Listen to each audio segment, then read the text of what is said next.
You possess neither armor nor a neural link. Stay out of my way, primate. If your mainframe goes down, your guards go blind. I don't.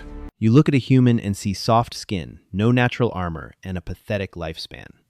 That is exactly what the reigning monarch of the Vesperian Ascendancy thought when Earth assigned her a lone bodyguard. She thought he was a diplomatic joke. Then, the throne room doors blew wide open. The Grand Citadel on Kepler, 186F, was a marvel of post-kinetic architecture. Its walls were grown from crystalline lattices, shimmering with internal energy veins that powered the entire city sector. For the Vesperian Ascendancy, technology and biology had long since merged into a seamless, elegant perfection. To Earth's diplomatic corps, the alien monarch was known simply as Queen Catherine, a localized, westernized translation of her impossibly complex Offendition royal title, adopted to grease the wheels of the new Earth-Vesperian trade treaty. Queen Catherine sat upon her elevated dais, looking down at the creature standing before her. He was a human, Staff Sergeant Thomas Reynolds, formerly of the United States Army Rangers, 75th Regiment, and currently the chief asset of the Earth Diplomatic Security Service. Beside him stood Ambassador Richard Hayes, a man who looked entirely too pleased with himself. "This is Earth's offering for your personal vanguard, Your Majesty," Ambassador Hayes said, gesturing to the man. "Sergeant Reynolds is one of our finest.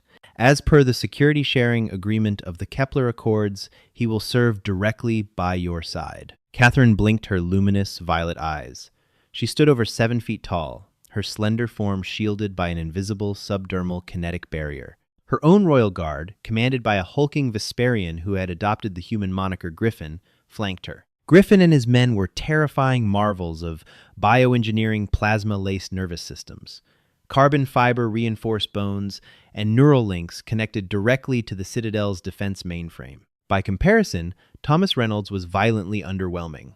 He was exactly 5 feet and 10 inches tall. He wore a simple, tailored charcoal suit that strained slightly across his shoulders, but he possessed no visible cybernetics, no neural link ports at the base of his skull, and his skin was terrifyingly porous and soft. He looked like a creature that would perish if the temperature in the room dropped by 10 degrees. "Ambassador Hayes," Catherine said, her voice echoing with a melodic, synthesized undertone. "I appreciate the gesture of the Kepler Accords. Truly, I do. But my vanguard is comprised of the Ascendancy's most lethal predators. Commander Griffin processes threat assessments in microseconds via the mainframe. What can this naturally born human possibly offer my security detail?" "With all due respect, Your Majesty," Reynolds spoke for the first time. His voice was gravelly, quiet, and completely devoid of the deferential tremor Catherine was used to hearing from lesser species. "Technology is a crutch. If your mainframe goes down, your guards go blind. I don't." Commander Griffin stepped forward, the floor vibrating under his massive boots. He looked down at Reynolds with naked contempt. "Our mainframe has not experienced an interruption in 400 cycles, primate. Your Earth weapons, primitive slug throwers, and chemical explosives are obsolete. You are here as a mascot. Stay out of my way and you will survive your deployment." Reynolds didn't flinch. His eyes, a pale, icy blue, simply tracked Griffin's movements, cataloging his weight distribution, his center of gravity, the slight arrogance in his chin. "Understood, Commander," Reynolds replied smoothly, though the slight tilt of his head suggested he wasn't intimidated in the slightest. For the next 3 weeks, Reynolds was the ghost of the Grand Citadel. Catherine found his presence simultaneously amusing and irritating. Unlike the Vesperian guards who stood in perfectly symmetrical, mathematically calculated formations, Reynolds never stood in the same place twice. He spent hours walking the perimeter of the grand halls. He would tap the crystalline walls, listening to the acoustic resonance. He manually inspected the structural integrity of the ventilation shafts. He even had the audacity to request a mechanical blueprint of the Citadel from the chief architect, ignoring the holographic projections entirely. "He acts as though he expects the very stones to betray us," Catherine remarked one evening to Commander Griffin, sipping a glass of synthesized nectar while watching Reynolds examine the heavy blast doors of the main audience chamber. "The human is paranoid, Your Majesty," Griffin scoffed. "His species evolved on a chaotic death world. They lack the serenity of absolute technological superiority. Let him inspect the hinges.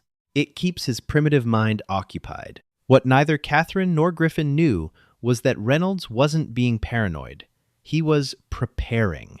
Back on Earth, during his time in the 75th Ranger Regiment and later Black Ops detachments, Reynolds had learned one immutable truth.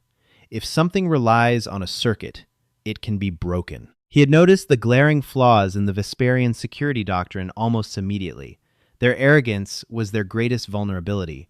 Because their subdermal shields could deflect energy blasts, they didn't use physical cover. Because their neural links communicated silently, they had no hand signals or contingency plans for radio silence. And a storm was coming. A rogue Vesperian faction, heavily funded by off-world separatists, had decided that an alliance with Earth would dilute their genetic purity. Led by a radical named Dominic, they had spent months infiltrating the Citadel's lower maintenance levels. Dominic knew exactly how the Royal Vanguard operated. He knew their strengths, and more importantly, he knew how to turn their technological perfection into a tomb. The night of the Solar Solstice Gala was supposed to be a triumph. The massive audience chamber was filled with delegates from a dozen star systems. Crystal chandeliers cast a warm, golden glow over the assembly. Queen Catherine sat upon her throne, resplendent in ceremonial armor that hummed with a faint, protective energy field. Commander Griffin and 6 of his elite guards formed a perfect, mathematically flawless semicircle around the dais. Their neural links pulsed in synchronized rhythm, connected to the Citadel's defense grid. Reynolds was standing 30 feet away, tucked into a seemingly useless alcove near a massive structural pillar. Griffin had ordered him there, citing that the human's drab attire ruined the aesthetic symmetry of the Royal Guard. Reynolds hadn't argued. In fact, he preferred it. The alcove provided a hard acoustic backing, obscured him from the primary light sources, and offered a clear line of sight to all 4 entry points. At exactly 2,100 hours, the ambient hum of the Citadel died. It didn't fade. It was violently severed. A localized electromagnetic pulse, a massive, dirty frequency bomb modified with alien tech, detonated in the sublevels. The effect was instantaneous and catastrophic. The golden lights of the chandeliers snapped off, plunging the massive hall into deep shadows, illuminated only by the pale moonlight filtering through the skylights. But the darkness was the least of their problems. Commander Griffin let out a garbled, agonizing choke. The Vesperian guards collapsed to their knees. Their plasma-laced nervous systems, suddenly deprived of the mainframe's regulatory signals, began to misfire wildly. Their subdermal shields short-circuited, sending arcs of blue electricity ripping through their own flesh. Griffin convulsed, his hands tearing at his helmet as his neural link fed him deafening static. "Griffin!" Catherine screamed, standing up. She touched her own armor, horrified to find the energy field completely dead. Her connection to the city, the comforting hum of data that every Vesperian relied on, was gone. Absolute silence replaced it. Before the panic could fully set in, the massive blast doors at the far end of the hall blew inward. They weren't breached with plasma cutters or laser drills. They were blown open with archaic, high-yield chemical explosives. The shockwave shattered the crystal goblets on the delegates' tables and knocked several diplomats to the floor. Through the thick, acrid smoke stepped 12 assassins. They wore heavy, non-conductive tactical gear. Instead of energy rifles, they carried brutal, cold-forged kinetic shotguns and serrated carbon steel blades. Dominic's radical faction had done their homework. In an environment completely stripped of advanced technology, the primitive reigned supreme. "Kill the queen!" a voice barked from the smoke. "Leave no one standing." Catherine froze. For the first time in her life, she felt raw, biological terror. Her guards were writhing on the floor, effectively paralyzed by their own cybernetics. She was unarmed, unshielded, and completely exposed. The assassins raised their heavy kinetic weapons, taking aim at the dais. Crack, crack. 2 deafening explosions echoed through the hall. They weren't the synthesized pew of energy weapons. They were the roaring, concussive thunder of Earth's ancient, perfected kinetic wrath. The 2 lead assassins dropped instantly, their heads snapping back as heavy. 45 caliber slugs tore through their non-conductive armor. From the shadows of the alcove, Thomas Reynolds stepped out. He didn't have a neural link to short out. He didn't have subdermal shields to paralyze him. He only had his central nervous system, flooded with 1,000,000 years of evolutionary survival instinct. The human endocrine system, a biological marvel the Vesperians considered primitive, dumped massive amounts of adrenaline and cortisol directly into his bloodstream. His pupils dilated, capturing the faint moonlight. His heart rate spiked, pushing oxygen to his muscles at an incredible rate. Reynolds moved with a terrifying liquid speed that defied his soft appearance. In his right hand was a custom-machined, strictly mechanical 1911, derivative sidearm a gun that required absolutely no electronics to function. In his left hand, he drew a fixed-blade combat knife, the steel gleaming dully in the dark. "Contact front!" Reynolds roared, an old Earth battle cry that ripped through the silence of the alien hall. He didn't stand in a symmetrical formation. He didn't wait to process a threat assessment through a computer. He became violence incarnate. Reynolds sprinted diagonally, using the screaming diplomats as a chaotic screen while keeping low. The assassins pivoted, firing their heavy kinetic shotguns. Pellets chewed through the crystalline pillars where Reynolds had been a fraction of a second before. Crack, crack, crack. Reynolds fired on the move, his mechanical weapon cycling flawlessly. 3 more shots, 3 more dead assassins. His accuracy was brutal, hard-coded into his muscle memory through tens of thousands of repetitions in Earth's gravity, which was 20% heavier than Kepler, 186 Fs. Here, Reynolds felt light. He felt fast. He hit the front line of the assassins before they could cycle their heavy weapons. An assassin lunged at him with a serrated blade. Reynolds deflected the strike with his left forearm, stepping inside the alien's guard. With a sickening crunch, he drove the pommel of his heavy pistol into the assassin's faceplate, shattering it, and followed up by driving his combat knife upward into the unarmored gap under the jaw. Catherine watched, completely paralyzed, as the frail primate dismantled Dominic's elite kill squad. Reynolds was a blur of calculated savagery. When his pistol locked empty, he didn't panic. He dropped the magazine, slammed a fresh one home from his belt, and released the slide in a fraction of a second, firing point blank into another attacker's chest. "Get down, Your Majesty," Reynolds bellowed, not even turning to look at her as he kicked a fallen table upward to intercept a shotgun blast meant for the dais. Wood and metal splintered over Catherine's head. She dropped to the floor, her heart pounding against her ribs. She looked over at Griffin. Her towering, indestructible commander was still gasping on the floor, completely neutralized by the EMP, helpless to defend her. Another assassin tried to flank Reynolds. The human didn't even shoot.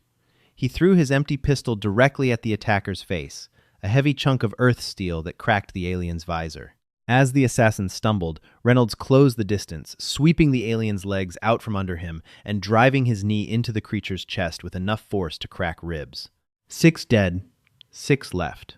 The remaining assassins paused. The easy slaughter they had been promised had evaporated. Standing between them and the Queen was a solitary, unarmored human, his charcoal suit torn, breathing heavily, gripping a bloodied knife and a freshly loaded weapon. Reynolds wiped a streak of blood from his cheek, his own, from flying shrapnel. He locked eyes with the leader of the assault team, and the alien felt a chill run down his spine. There was no terror in the human's eyes. There was only a cold, predatory focus. "My shift," Reynolds whispered, his voice carrying over the groans of the wounded, "isn't over." The heavy silence of the audience chamber was broken only by the ragged breathing of the wounded and the dying. 6 assassins remained. They were trained killers, chosen by the radical leader Dominic for their ruthlessness. Yet they now found themselves pinned down by a single, unarmored primate. Darius, the field lieutenant of the strike team, signaled his remaining men to fan out. Without their neural comm links, they were forced to use clumsy, exaggerated hand gestures. They were adapting, but they were agonizingly slow. To Thomas Reynolds, a veteran of Special Forces Advanced Urban Combat SFAUC training and veteran of black box operations in the Korangal Valley, their movements played out in slow motion. Reynolds retreated deeper into the shadows of the shattered perimeter. He didn't just hide, he actively manipulated the battle space. As he moved, his mind processed the environment through the cold, calculated lens of the OODA loop. Observe, orient, decide, act. Observe. 6 targets, 2 pushing the left flank, 3 moving up the center.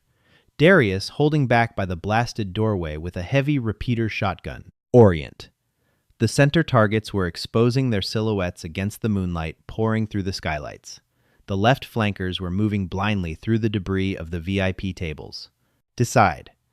Eliminate the center to break their morale. Use the resulting panic to blind the flankers, then close the distance on Darius. Act. Execute with extreme prejudice. Reynolds reached under his tailored charcoal jacket and unclipped a matte green canister from his tactical belt, an M84 stun grenade. He pulled the pin, cooked it for 1 agonizing second, and lobbed it over the overturned tables toward the center element. "Flash out!" Reynolds yelled, instinctively turning his face away and covering his ears. Bang. The concussive boom of the flashbang was deafening, igniting the dark hall with a blinding 1,000,000 candle-power strobe of magnesium light. The 3 Vesperian assassins in the center, whose eyes were dilated to accommodate the darkness, took the brunt of the flash. They shrieked, dropping their weapons to claw at their faces, their retinas effectively scorched. Reynolds didn't hesitate. He vaulted over a shattered crystalline pillar, his 1,911 tracking flawlessly. Crack, crack, crack. 3 center mass shots, 3 bodies hitting the floor. The 2 flankers panicked. One fired a wild, sweeping blast from his kinetic shotgun. A spray of heavy steel buckshot tore through the air.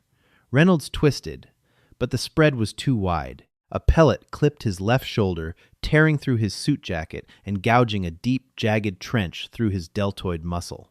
Blood instantly soaked his sleeve. From her position behind the splintered dais, Queen Catherine gasped. She knew Vesperian biology intimately. Without the immediate application of medical biogel or an automated kinetic tourniquet, a wound of that caliber would send a Vesperian into immediate neurogenic shock. The pain alone would paralyze them. But Reynolds didn't fall. He didn't scream. He didn't even drop his knife. The human endocrine system simply acknowledged the trauma and flooded his brain with endorphins, temporarily overriding the pain receptors. Reynolds gritted his teeth, his pale blue eyes narrowing into slits. He rolled through the shower of sparks and shattered glass, coming up in a crouch behind the flanker who had shot him. Before the assassin could pump his shotgun, Reynolds drove his combat knife horizontally into the back of the alien's knee, severing the tendons. As the Vesperian collapsed, Reynolds grabbed the barrel of the alien's shotgun, wrenched it out of his hands, and used the heavy wooden stock to cave in the helmet of the second flanker, who was rushing to help. The sheer brutality of the human's mechanics was terrifying. There was no grace to it, no elegant, computer-calculated martial arts. It was trench warfare. It was the inherited violence of a species that had clawed its way to the top of Earth's food chain with sharp rocks and pointed sticks. Reynolds dropped the empty shotgun and grabbed his bleeding left shoulder. He clamped his hand over the wound, applying manual pressure to slow the bleeding, his chest heaving. He looked across the room. Only Darius remained. The Vesperian lieutenant was trembling. He looked at the bodies of his 10 dead comrades, then at the human. Reynolds was soaked in sweat and blood, his suit ruined, breathing heavily in the thin alien atmosphere. He looked mortal. He looked fragile. Yet, he stood atop a mountain of Vesperian dead. "What? What are you?" Darius stammered, his voice cracking with terror. Reynolds spat a mouthful of blood onto the pristine crystal floor. "I'm the mascot," he growled. Darius realized he couldn't win a gunfight against the human. The shadow-dwelling primate was too fast, too violently unpredictable. But Darius had one advantage left: his sheer, genetically modified Vesperian strength and the objective. Ignoring Reynolds, Darius dropped his heavy shotgun, drew a massive, humming, carbon steel broadsword from his back, and sprinted directly for the dais. "The Queen dies!" Darius roared, clearing the steps in massive bounds. Catherine scrambled backward, her hands slipping on the polished stone. Commander Griffin was still convulsing faintly beside her, entirely useless. The EMP had reduced her invincible empire to nothing, leaving her at the mercy of a zealot's blade. Darius raised the sword high, bringing it down toward Catherine's chest.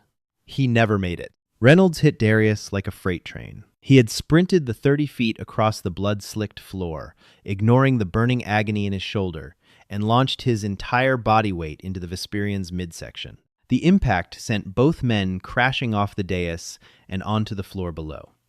Darius's sword clattered away into the darkness. The two combatants scrambled in the debris. Darius was a foot taller and possessed muscle density that far exceeded a human's. He backhanded Reynolds across the face with a heavily armored gauntlet. The blow sounded like a cracking whip. Reynolds saw stars, his head snapping back, blood bursting from his nose and lip. Darius seized the advantage, pinning the human to the floor. He wrapped his massive hands around Reynolds' throat, squeezing with enough force to crush a titanium pipe. "You die here, primitive," Darius hissed, leaning his weight into the chokehold. Catherine watched in absolute horror. The human was finally outmatched. He was bleeding out, suffocating under the weight of a superior biological specimen. She waited for the light to fade from the human's eyes. She waited for him to surrender to the inevitable. But Earth had not raised Thomas Reynolds to surrender. As his oxygen depleted and black spots danced in his vision, Reynolds didn't panic. He resorted to the fundamentals of close-quarters combatives. He didn't try to pry Darius's impossibly strong fingers from his neck. Instead, he brought his right arm up, driving his thumb directly into Darius's large, violet eye. The Vesperian shrieked in agony, his grip loosening for a fraction of a second. That was all Reynolds needed. He bucked his hips upward, off-balancing the much larger alien, and rolled them over. Now on top, Reynolds drew a secondary weapon from his ankle holster, a small, simple push dagger. No moving parts. Just 3 inches of sharpened earth steel. With a guttural roar, Reynolds drove the dagger directly into the soft, unarmored gap beneath Darius's collarbone, severing the subclavian artery. Darius let out a wet, gurgling gasp. His hands reached up, grasping at nothing, before his massive frame went entirely limp. Reynolds collapsed off the alien's chest, rolling onto his back. He lay there on the cold crystal floor, staring up at the dark ceiling, his chest rising and falling in ragged, exhaustive heaves. He coughed, spitting more blood, but he was alive.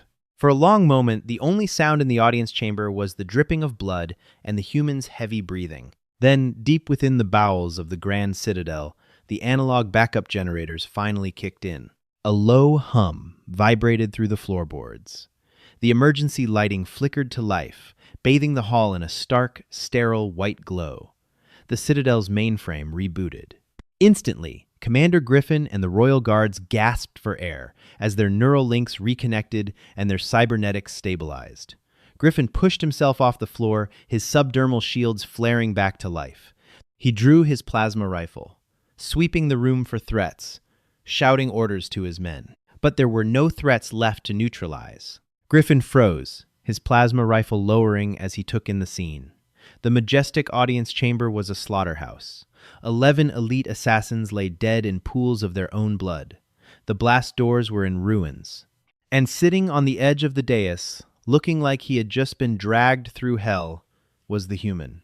Reynolds had managed to sit up. He was currently using his good hand and his teeth to tightly bind a piece of his torn suit jacket around his bleeding shoulder, fashioning a crude, primitive tourniquet. He didn't look up as the Vesperian guards surrounded him. He just pulled the knot tight with a grimace. Queen Catherine stood up slowly. She bypassed Commander Griffin entirely, walking straight toward Reynolds. She looked at the blood on the floor, the shattered weapons, and the crude, brutal efficiency of the violence that had saved her life. She remembered looking at him 3 weeks ago and thinking he was weak because he lacked armor. She now realized the terrifying truth. Humans didn't wear armor because they were the weapon. Their minds, their unbreakable will to survive, their capacity to endure unimaginable pain and keep fighting, it was a biological supremacy that no machine could ever replicate. "Sergeant Reynolds," Catherine said softly, her voice devoid of its usual synthesized royalty. It was just the voice of a terrified woman who had been pulled from the brink of death. Reynolds slowly stood up. He swayed slightly, favoring his injured side, but he straightened his posture. He looked at the Queen with those pale, icy blue eyes. "Your Majesty," Reynolds croaked, wiping blood from his chin. "Are you injured?" "I am completely unharmed," she whispered.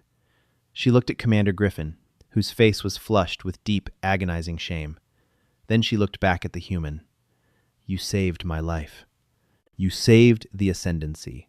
How? How did you keep fighting when your body was failing? Reynolds gave a tired half smile. On Earth, ma'am, we have a saying, the body fails, but the mind prevails. Technology is nice.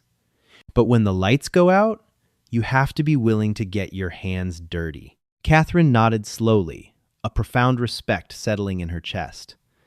Commander Griffin, she said, not taking her eyes off Reynolds. Yes, Your Majesty, Griffin replied, his voice subdued. Transfer your command codes to the Citadel's defense grid immediately, Catherine ordered, and strip off your armor. Griffin blinked in shock. My queen, I do not understand. You rely on the machine, Griffin. When the machine broke, you became prey. She gestured to the battered, bloody human standing before her. Sergeant Reynolds relies on himself. From this day forward, the Vanguard is under his command, and we are going to learn how to fight in the dark. Reynolds let out a slow breath, holstering his empty 1911. He looked around the ruined hall, at the humiliated Vesperian elite, and back to the Queen. We've got a lot of work to do, Your Majesty, Reynolds said, limping slightly as he moved to secure the perimeter. I'll need a new suit. And a lot more ammunition. If you loved this sci-fi HFY story of human grit, raw survival, and undeniable tactical superiority, don't forget to smash that like button. Share this video with your fellow sci-fi lovers, and make sure to subscribe and hit the notification bell so you never miss another epic tale where humanity proves exactly why we are the apex predators of the galaxy. Drop a comment below on what you think Reynolds should teach the Vesperians first.